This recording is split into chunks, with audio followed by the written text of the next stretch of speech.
My neighbor demanded I remove my ugly hedges, or she'd take me to court, so I removed them completely. Those hedges were blocking the view of her backyard from the main road. Now everyone can see her hot tub and her affair. Her husband found out first. My neighbor Diane stood in her driveway at 7:43 p.m. on a Thursday evening, mascara running down her face, bathrobe flapping open in the wind, screaming her husband's name as his silver Audi peeled out doing at least 45 miles per hour. I was watering my front lawn when it happened, just standing there with the hose, watching 15 years of marriage implode in real time. His suitcase was visible in the back seat, the one he'd packed in what must have been record time, maybe 20 minutes from the moment someone at his bowling league mentioned what they'd seen in Diane's backyard to the moment he was gone. She chased the car halfway down the street before giving up, stood there in the middle of the road, shoulders heaving, the kind of crying that doesn't make any sound because there's not enough air. Then she turned around, saw me, and her face transformed from devastation to pure, incandescent rage. She marched across the street barefoot, gravel be damned, until she was standing 6 feet away from me on my own property. Her voice was shaking so badly she could barely get the words out. You did this on purpose. You knew what would happen, and you did it anyway. I turned off the water, set down the hose, looked at the woman who had spent the last 3 months trying to destroy my life over a row of hedges my father planted the summer before he died. I'm sorry, Diane. You wanted them gone, so I removed them. You have to put them back.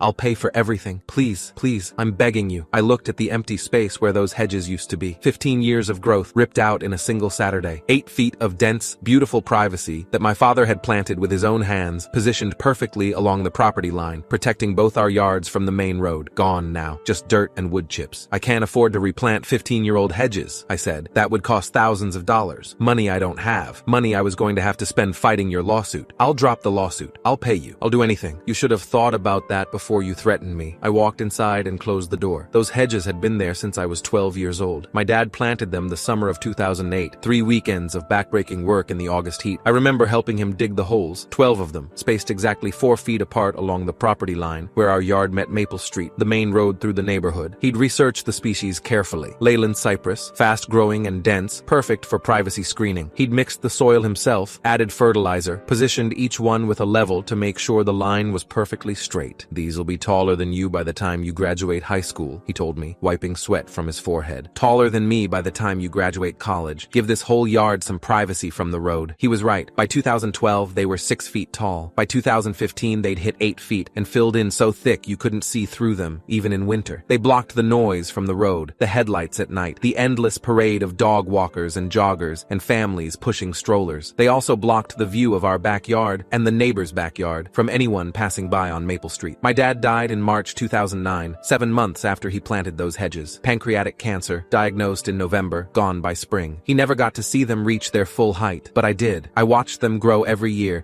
trimmed them every spring, kept them healthy and strong. They were one of the last things my father built with his own hands, one of the last pieces of him I had left, and Diane wanted them gone. She moved in last April, bought the Henderson place after old Mr. Henderson passed away, and his kids sold the house to settle the estate. I remember the moving truck pulling up, the white BMW that followed it, the woman who stepped out wearing designer sunglasses and looking at the neighborhood like she'd accidentally wandered into the wrong zip code. Diane Morrison, 46 years old, recently divorced from her first husband, newly remarried to a man named Greg, who worked in medical device sales and traveled 3 weeks out of every month. She worked in pharmaceutical sales herself, the kind of job that comes with a company car and an expense account, and an inflated sense of importance. First week, she introduced herself with a bottle of wine and a complaint. Those hedges, she said, pointing at my property line with a manicured nail, they're blocking all the natural sunlight from reaching my rose garden. I'm trying to establish some new plantings back there, and they're just suffocating everything. I nodded politely. They've been there 15 years. I could trim them back a bit if that would help. I was thinking more like removing them entirely. They're not exactly attractive, are they? So overgrown. It brings down the whole aesthetic of the street. I felt something tighten in my chest. I'll think about it. I didn't think about it. Not seriously. Those hedges weren't going anywhere. Second week, Diane came back. No wine this time. I've been doing some research, she said, standing on my porch with her arms crossed. Those hedges are attracting insects. I've seen wasps, beetles, all kinds of things. My husband and I are planning to do a lot of outdoor entertaining this summer, and I can't have bugs swarming around our patio. Hedges don't really attract bugs any more than regular trees, I said. They're actually good for the ecosystem. Birds nest in them, beneficial insects. I don't care about beneficial insects. I care about my outdoor space being usable. Her voice had an edge now. The polite neighbor act was slipping. Those hedges need to go. I appreciate your concerns, Diane, but those hedges have sentimental value to me. me. My father planted them. I'm not removing them. She stared at me for a long moment. Something cold moved behind her eyes. We'll see about that. Third week, the lawyer's letter arrived. Certified mail, official letterhead from Morrison and Associates, attorneys at law, no relation to Diane, I assumed, though the coincidence felt pointed. 3 pages of legal language demanding I remove my visual nuisance within 30 days or face legal action. The letter cited property value reduction, failure to maintain neighborly standards, obstruction of natural light, and creation of pest habitat. It threatened to pursue damages for emotional distress caused by ongoing aesthetic degradation. I read it 3 times, my hands shaking with anger by the end. Then I called my own lawyer. Michael Chen had handled my father's estate back in 2009 and had been my go-to for legal questions ever since. 16 years of property law experience, calm demeanor, and a tendency to tell you exactly what you needed to hear, whether you wanted to hear it or not. He laughed for about 10 seconds straight when I read him the letter. She's got nothing, he said. Absolutely nothing. Those hedges are on your property, properly maintained, not blocking any traffic sight lines. They're not even close to the maximum height allowed by county ordinance. She can threaten all she wants, but any judge would throw this out in the first hearing. So, I don't have to worry? Michael paused. The pause worried me more than the letter had. Here's the thing, Nathan. She doesn't have to win to hurt you. Even a frivolous lawsuit costs money to fight. My fees, court costs, time off work. If she drags this out, and people like her often do, you're looking at $5,000 to $10,000 just to prove you're right. I don't have $5,000 to $10,000. I know, that's the point. People like Diane use the legal system as a weapon. They know most people can't afford to fight back, so they just give in. I sat in my living room that night, looking out the window at those hedges, 8 feet of green, dense and healthy, swaying slightly in the evening breeze. My father's hands had put them there. His sweat had watered them. His last summer on earth had been spent building something beautiful and lasting. And now, some woman who'd lived next door for 3 weeks wanted to destroy them because they blocked her precious sunlight. The next few weeks were a nightmare. Diane escalated everything. She filed a formal complaint with the HOA. We didn't have an HOA, but she tried anyway. She called the county code enforcement office, claiming my hedges were overgrown and dangerous. The inspector who came out actually complimented me on how well maintained they were. She started a petition among the neighbors, claiming the hedges were bringing down property values. 2 people signed it, Diane and someone named M. Morrison, who I suspected was her husband. She left notes on my car, passive-aggressive messages about being a good neighbor and community standards and thinking about others for once, and she kept threatening the lawsuit. Every few days, another letter from her lawyer, each one slightly more aggressive than the last, each one reminding me of the considerable legal costs I would face if I didn't comply. I tried talking to her directly one more time, knocked on her door on a Saturday morning hoping to reach some kind of compromise. I understand you want more light for your garden, I said when she answered. What if I topped the hedges, brought them down to 6 feet instead of 8? Would that help? She smiled. It wasn't a nice smile. I don't want them shorter, Nathan. I want them gone. Completely gone. And if you don't remove them voluntarily, I'll make sure you spend every penny you have fighting me in court. Those hedges are all I have left of my father. Then I guess you need to decide what matters more, sentimentality or your financial future. She closed the door in my face. I consulted with 2 more attorneys that week. Patricia Reyes, a property law specialist with 22 years of experience,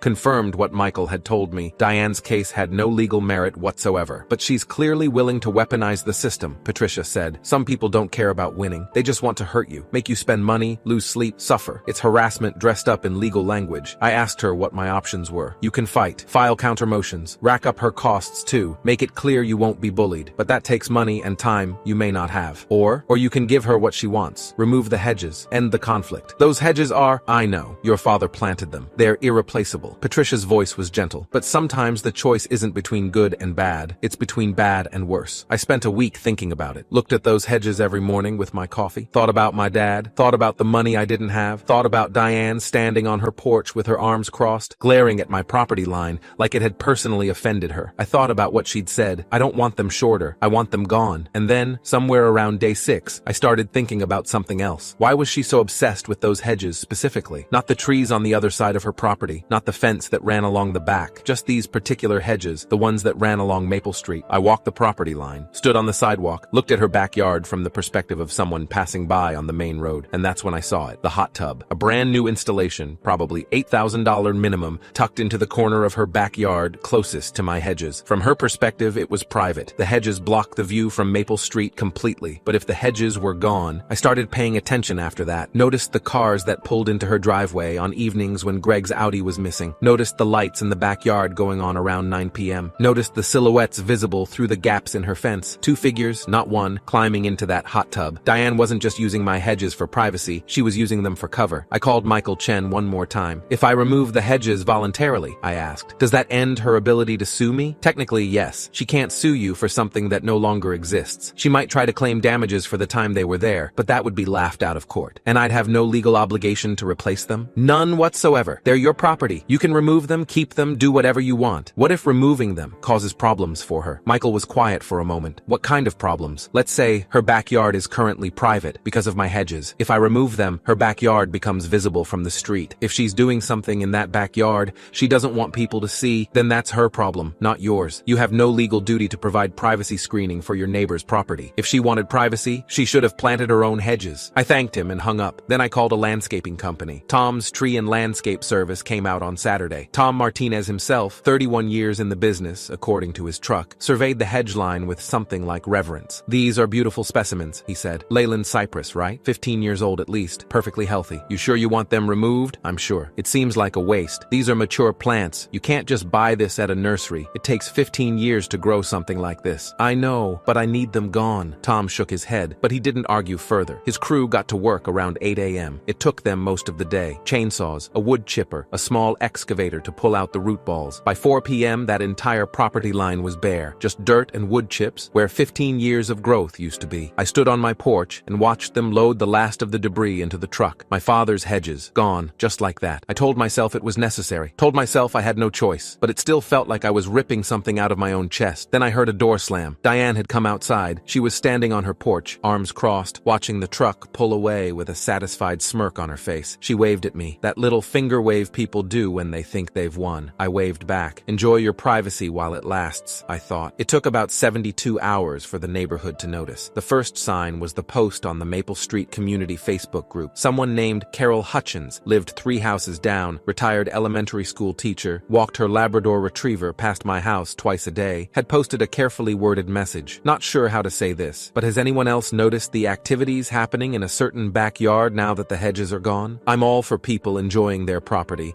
but there are children who walk down Maple Street every day, just concerned about community standards. Within an hour, there were 47 comments. Some people were confused, some people were outraged, some people were clearly enjoying the drama and asking pointed questions designed to get Carol to spill more details. By the end of day 1, everyone on the street knew exactly which backyard Carol was talking about and exactly what kind of activities were happening there. Day 2 brought more attention. People started slowing down when they walked or drove past on Maple Street. What used to be a quick glance was now a lingering look. The view into Diane's backyard, and specifically her hot tub, was completely unobstructed. I saw teenagers on bikes doing double takes. I saw a group of moms with strollers stop and whisper to each other, glancing toward Diane's property. I saw Mr. Leo Patterson from down the street walk his dog past the same spot 3 times in one afternoon, each time finding a reason to pause and look. Diane must have noticed because she started keeping her blinds closed, stopped using the hot tub during daylight hours, probably thought she could wait it out until the novelty wore off. She was wrong. Day 3 was the night that changed everything. I was in my living room watching TV around 9:30 p.m. when I heard voices outside. Looked through the window and saw a small crowd gathered on the sidewalk in front of Diane's house. 5 or 6 people, phones out, clearly recording something. I went outside to see what was happening. The backyard lights were on at Diane's place. The hot tub was bubbling, and there were 2 figures in it. One clearly Diane, the other clearly not Greg. Greg drove a silver Audi. The car in Diane's driveway was a black Ford F-150. The man in the hot tub was visible from the street, even in the dark. Broad shoulders, dark hair, definitely not the balding medical device salesman I'd seen coming and going for the past year. Someone in the crowd was live streaming it. Someone else was taking photos. Someone was laughing nervously, saying, oh my God,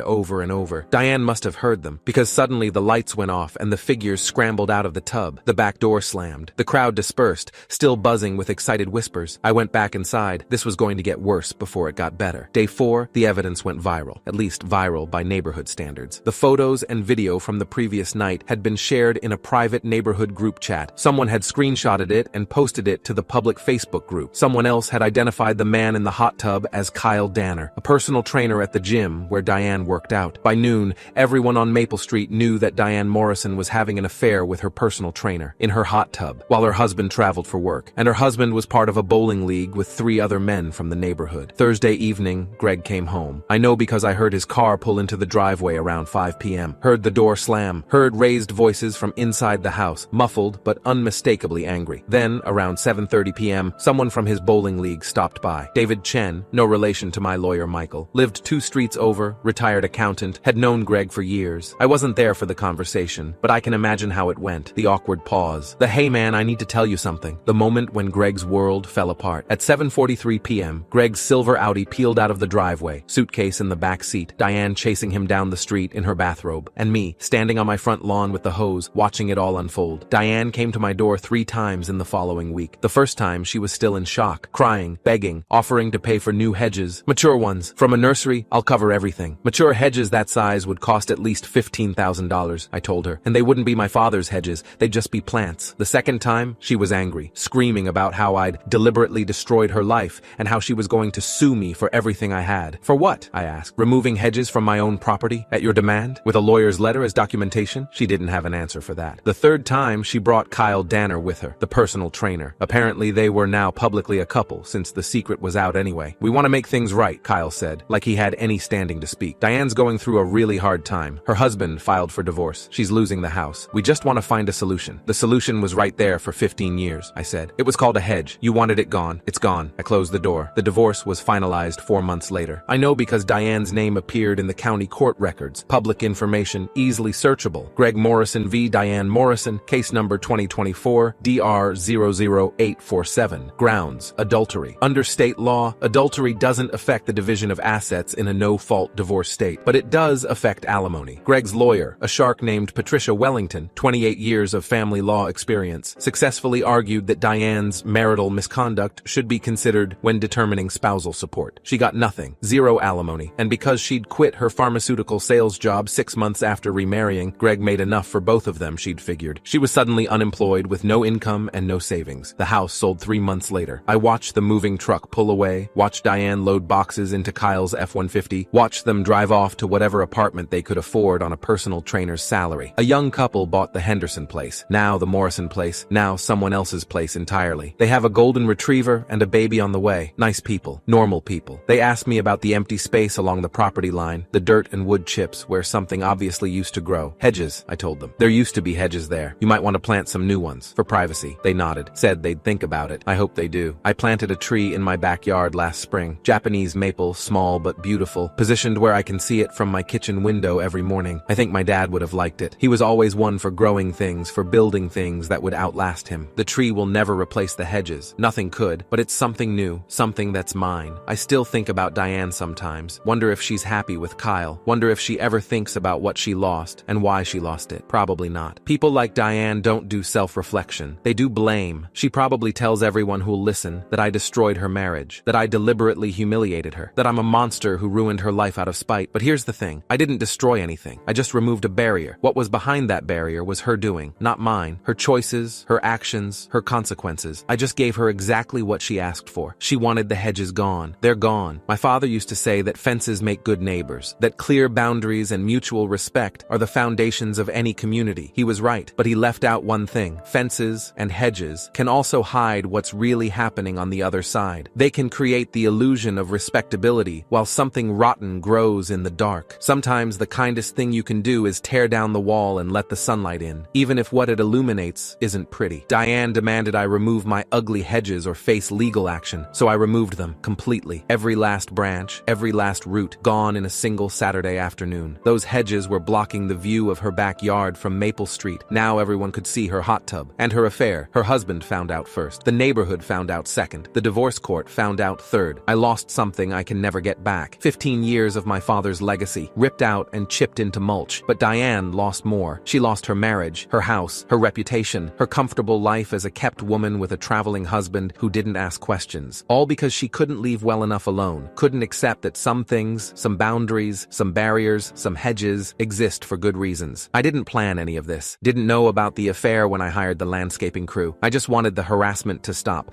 wanted to give her what she demanded so she'd leave me alone. But karma has a way of finding people, of exposing what they tried so hard to hide, of giving them exactly what they asked for, in ways they never expected. Diane asked me to tear down my hedges. I did. Everything that happened after that was her own doing. Some stories don't have heroes, just people making choices and living with the consequences. I chose to protect my father's hedges for as long as I could. When I couldn't anymore, I chose to walk away, Rather than fight a battle I couldn't afford to win, Diane chose to threaten and harass and bully. She chose to have an affair. She chose to conduct that affair in plain sight, relying on my property for cover. When that cover disappeared, so did her secrets. That's not revenge. That's not karma. That's just reality. Sometimes the walls that protect us also trap us. And sometimes, when those walls come down, we discover we were never as safe as we thought. Diane learned that the hard way. I learned something too. You can't control what other people do. You can only control your own choices, your own boundaries, your own property. Speaking of which, I'm thinking about planting new hedges this spring. Different ones. A memorial garden, maybe, with my father's favorite plants. Something that grows toward the light instead of blocking it. Something that's mine. She wanted those hedges gone. She got what she wanted. Funny how that works out sometimes.